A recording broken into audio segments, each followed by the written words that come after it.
So welcome to Dunster Beach.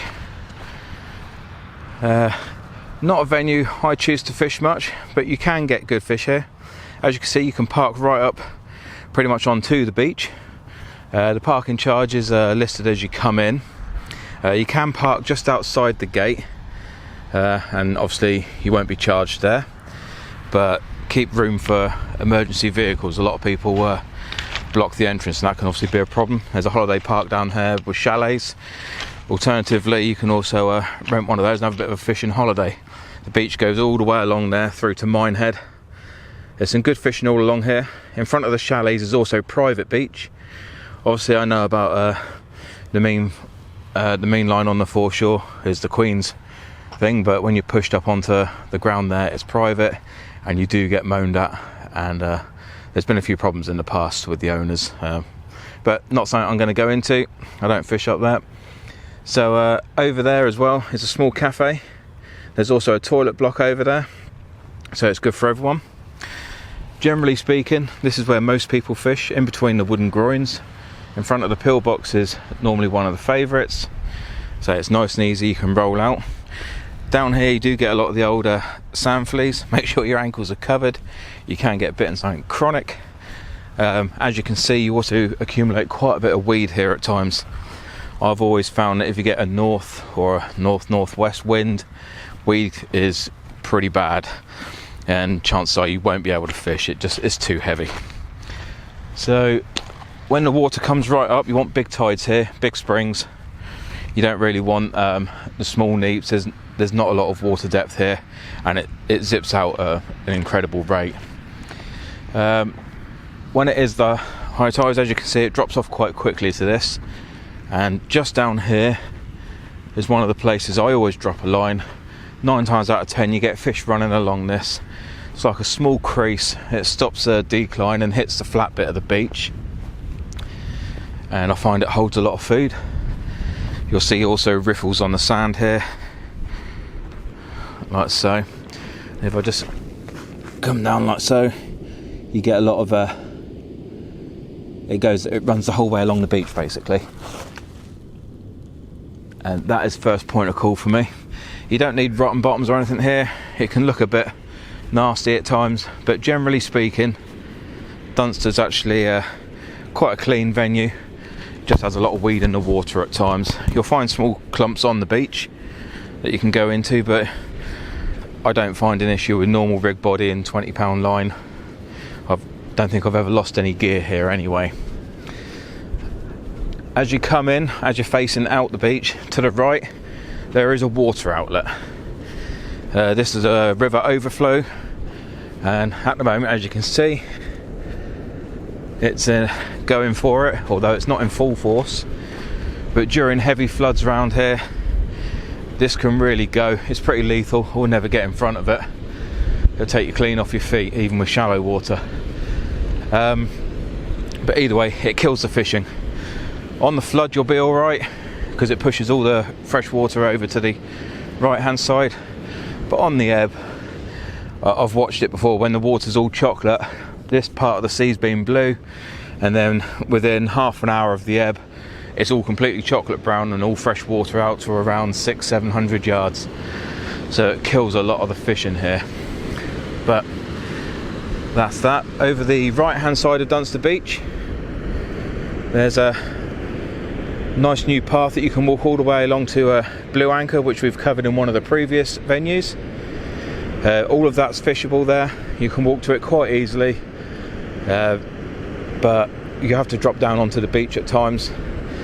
During large tides you want to fish from the top, just above the ledge. So I'll take a walk over there in a minute for you.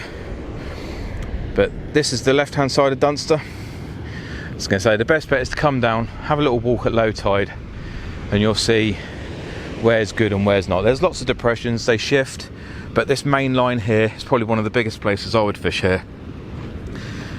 You get quite big bass travelling in close at certain times of the year. Alternatively, you can fish the tide coming in and keep walking back, which I've done before, like the walk back method. And there's the old, I think it's herring ponds basically, made from Dunster Castle, so you're talking sort of medieval times. There's the remnants of them there, which is what you can see out there. Okay, so this is the left side of Dunster. Let's take a walk over the other side. So now I'm back up into the car park. The access to the path, as you're facing the sea, is to the right. You just follow it to the end of the car park and it's there. You can't miss it. There's plenty of bins here, so no reason to leave your rubbish either. And, okay, so onto the main path now. This takes us round. Should you be a history buff or you're just interested in the area, there's lots of history here. Dates right back to medieval. You've got Dunster Castle just over the way there in the distance in the fog, gloomy at the moment. Just beating a storm at the moment that's coming in. Expecting 80-mile-an-hour gusting wind and stuff. Up the top there you've got Connaught Tower, which is a folly, but all part of Dunster Castle. Around here in the fields and everything, this is the river overflow, which you can see at the moment off the land. There's still a lot of water coming down, and that goes over here and straight out. Like I say, the flow of water there is fast. Even in shallow water it'll take you clean off your feet. So I'm trying to shield the mic a bit as well. You can get down onto the beach there, but again, I don't tend to choose this end, mainly because of the fresh water. I know certain fish are more tolerant of it, like the congers and the bass, but if I come out for a fishing session, I want best chance of catching. So I say this path is really quite accessible. It's good at all times of the year. Occasionally after heavy storms and a lot of rain, this path can become partially flooded, so it's not always recommended. There's seating areas dotted along it as well, so should you find walking a little bit harder, you have got places to rest up as well. So this is a typical example. You could just cut in here, for instance, and you could fish off the top of this. If you need to come off the beach, you can fish from up here. It's quite accessible. There's no danger of being pushed back too far by the sea, and it runs all the way along there. Here comes the rain, wind's picking up and all. So going back to the history side of things, all along the fields here you will find like World War II pillboxes and other structures.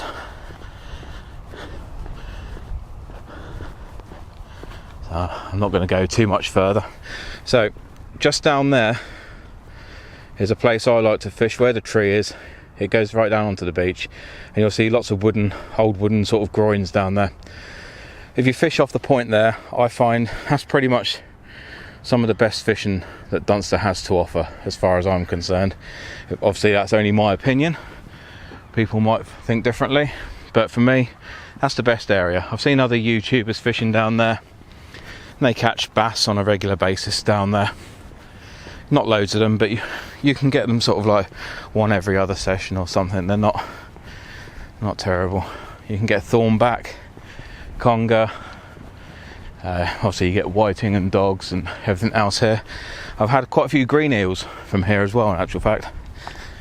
But yeah, you get all the species here really, a lot like a lot of the marks. So it's not a terrible venue. It's just one that I don't choose to fish too much because the water comes and goes so quickly. That's the only thing with Bristol Channel. It does, where it's the second highest rise and fall in the world, it comes in at a good rate of speed, but it also buggers off at a good rate of speed. So typical session here would probably be a couple of hours up, a couple of hours down, but you will have to move a little bit with that normally. Not too much, but a little bit. This is one of the venues I like to do the walk back method on, where you catch it sort of coming in, like for instance over in the herring pools that you can see a bit clearer now, and now we're elevated. Like I'd cast a bait into that and then I'd walk back with the tide whilst fishing the other rod normally. You will need a lot of line on your reel. You're talking sort of maybe 400 yards. So, but again, adjust it to what you've got on your reel, I guess.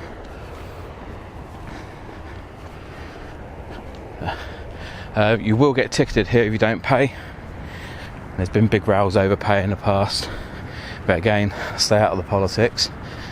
If you're into having a barbecue, a couple of barbecue pits at the end there during the summer, which is always nice. Or if you want to bring the family, they sit up there and you do some fishing. It's all good. Day fishing here can be alright, but you want the water cloudy. It doesn't do too well in the clear when it's bright sunshine here. But being the Bristol Channel, it's nearly always chocolate brown or off colour, and after a good storm, I find is when down here will fish its best, which could be in a few days after this storm. So this is Dunster. If you like these videos, please give us a like, subscribe, hit the old notification bell, and you'll see when all the new venues come out. I'm trying to do a couple a week at the moment. That might turn into more, depending how time goes.